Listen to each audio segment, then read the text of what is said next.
Assalamualaikum warahmatullahi wabarakatuh. Alhamdulillahilladzi unzila fihil Qur'an hudan linnasi wa bayyinatin minal huda wal furqan. Allahumma salli ala sayyidina Muhammad wa ala alihi wa ashabihi zawil kiram, amma ba'd. Rabbi shrah li sadri wa yassir li amri wahlul 'uqdatam min lisani yafqahu qawli. Rabbana zidna ilma warzuqna fahma birahmatika ya arhamar rahimin. Segenap pujian dan selak rasa syukur tak henti-hentinya kita aturkan kepangkuan Allah Subhanahu wa taala atas limpahan rahmat, nikmat, taufik dan hidayahnya kepada kita semua, terutama nikmat dipertemukan dengan bulan suci Ramadan tahun 1443 Hijriah. Sementara sebahagian dari saudara-saudara kita sudah duluan dipanggil menghadapnya sehingga tidak sempat bersua dengan Ramadan di tahun ini.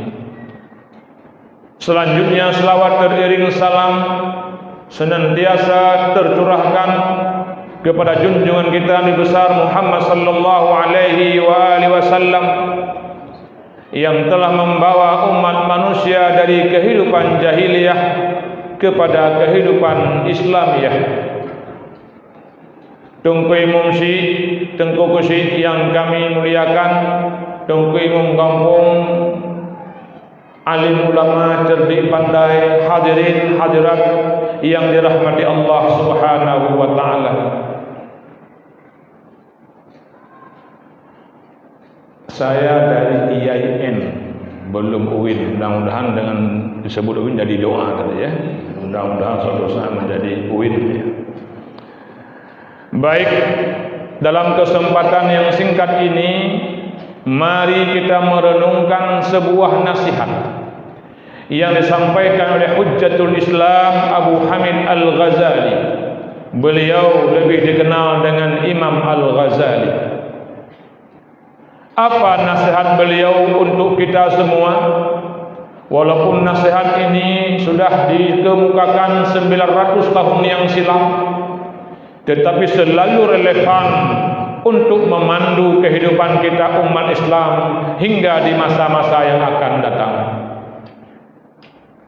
Beliau berkata, al-'afwu 'amman zalamaka huwa nihayatul hulmi wasyuja'ati wa i'ta'u 'amman harramaka hiya nihayatul judi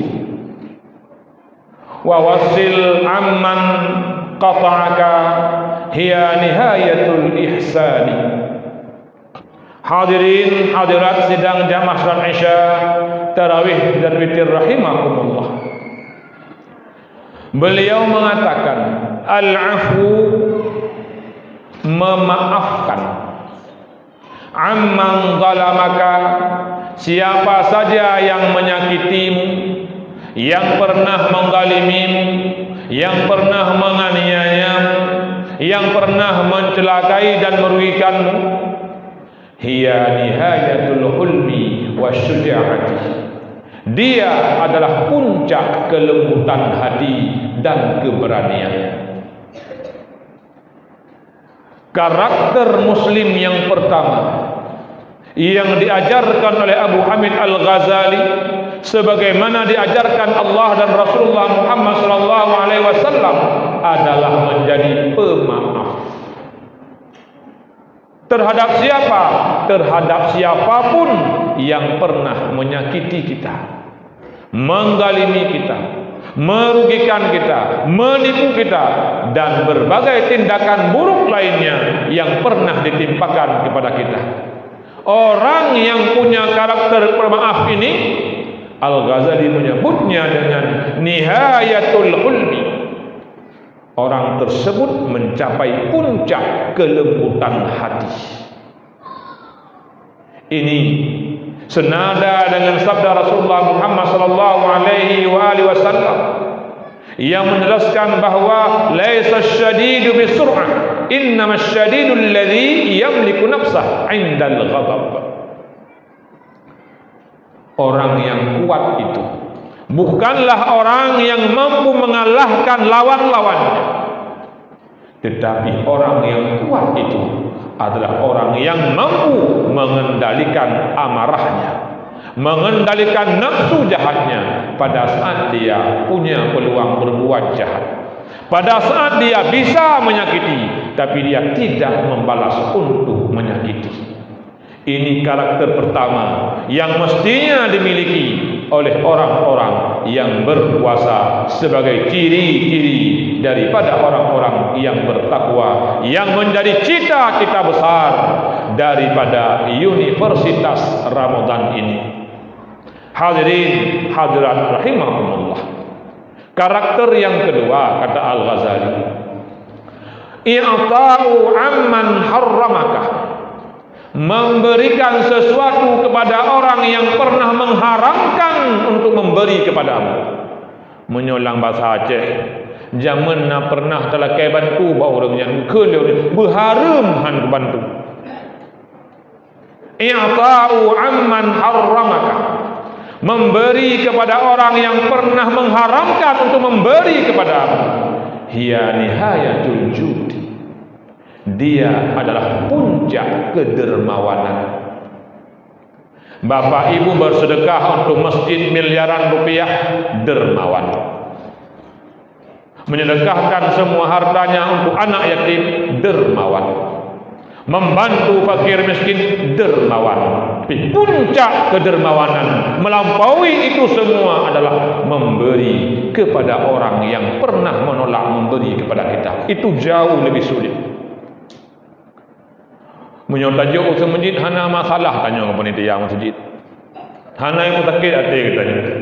Biasa, sebanyak apapun sedekahnya. Itu dermawan. Belum puncak kedermawanan. Membantu orang yang tidak pernah menyakiti kita, itu orang dermawan. Bukan puncak kedermawanan. Itu saja sulit. Dan jauh lebih sulit memberi kepada orang-orang yang pernah menolak memberi. Dulu kita pernah menjadi orang-orang yang terlunta-lunta, miskin, tidak punya apa-apa, lalu meminta tolong kepada seseorang. Bisa ditolong dan mampu dibantu, tapi dia menolak untuk membantu sambil menyakiti hati kita.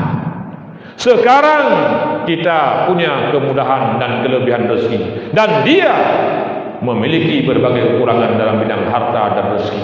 Sekarang dia yang menerima pemberian dari kita, dan kita sanggup memberi untuknya pada saat kita juga bisa menolak untuk memberi kepadanya, karena dia pernah menolak membantu dan memberi kepada kita.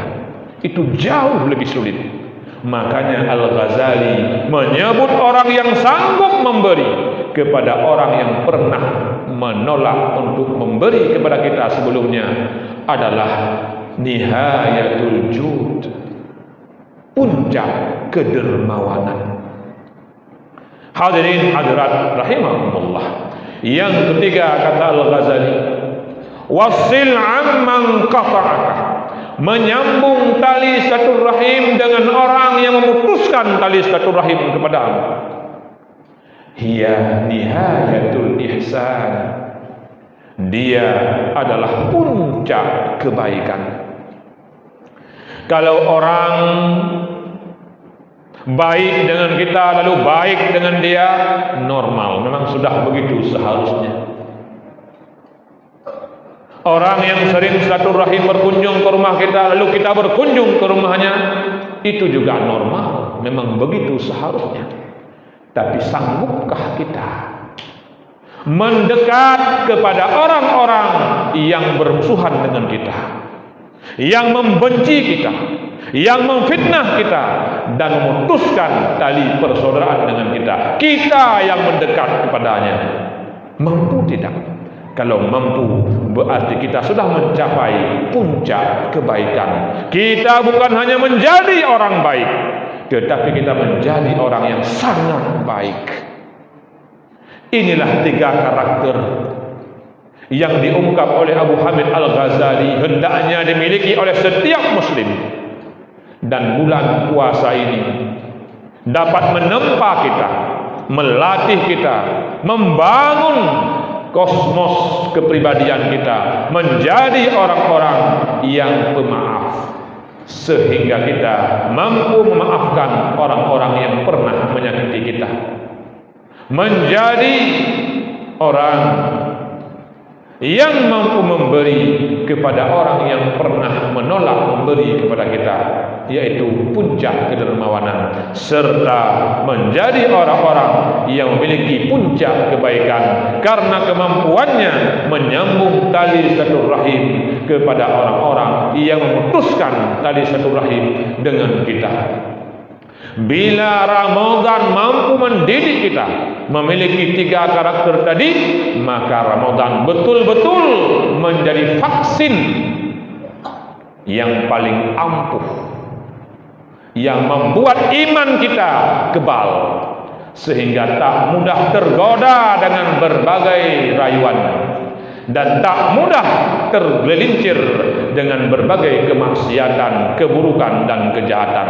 Karena bulan Ramadan seperti vaksin yang disuntikkan dalam kosmos kepribadian kita, dalam jiwa-jiwa orang yang berkuasa, sehingga orang-orang yang berkuasa itu kebal terhadap rayuan dan godaan kehidupan, sehingga dia virus-virus, kuman-kuman dan bakteri-bakteri jiwa berupa takabur, ujub, iri, dengki, bakhil, khianat dan yang sejenis dengan itu akan lari pontang-panting meninggalkan profil dan kepribadian orang-orang yang sudah tervaksin oleh vaksin Ramadan.